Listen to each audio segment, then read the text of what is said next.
সাংবাদিক বন্ধু সবাইকে নমস্কার।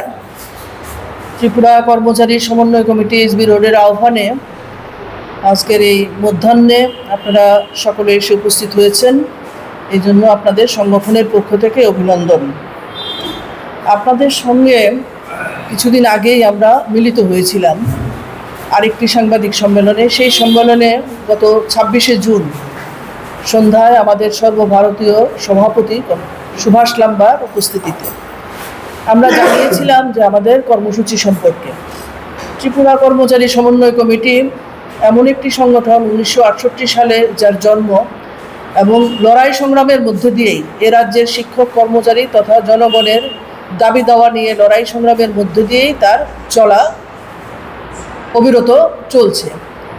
আমরা যে সরকারি থাকুক না কেন, সরকারি শিক্ষক কর্মচারী হিসাবে এটা প্রশাসনের অবিচ্ছেদ্য অঙ্গ এবং আমাদের সরকারি কর্মসূচি বাস্তবায়নে আমাদের একটা বিশাল ভূমিকা সেখানে রয়েছে। স্কুল চালানোর ক্ষেত্রে বা স্বাস্থ্য দপ্তর চালানোর ক্ষেত্রে, সরকারের প্রতিটি দপ্তর চালানোর ক্ষেত্রে আমাদের শিক্ষক কর্মচারীদের একটা ভূমিকা রয়েছে।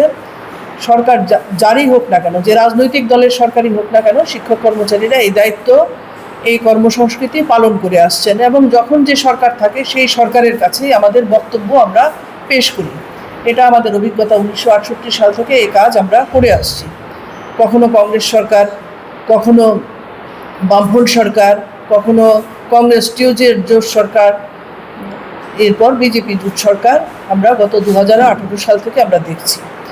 আমরা এই যাবৎ যা অধিকার অর্জন করেছিলাম আমরা দেখেছি 2018 সালের পর থেকে আমাদের অনেক অধিকারী শিক্ষক কর্মচারীদের দাবি দেওয়া নতুন করে পূরণ হওয়া দূরের কথা, সেগুলো অনেকগুলি আমাদের অধিকারী সেখানে কেড়ে নেওয়া হয়েছে।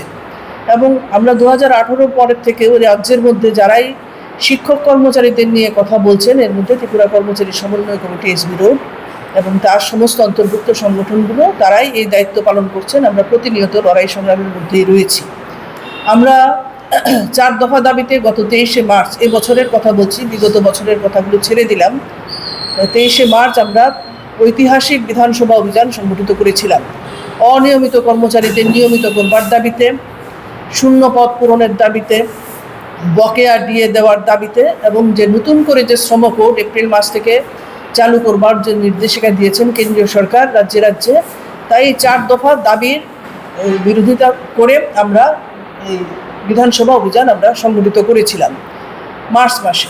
এরপর আমরা জুন মাসে আপনারা দেখেছেন এই দাবিগুলি নিয়ে ধারাবাহিকভাবে সারা রাজ্যে সভা মিছিল ইত্যাদি করার পর আমরা আগরতলা শহরে গত 27শে জুন একটা দারুণ সভা আমরা সংগঠিত করতে পেরেছি। আপনারাও সেখানে হয়তো অনেকেই উপস্থিত ছিলেন এবং এই পত্রিকার মধ্যে কভারেজ দিয়েছেন।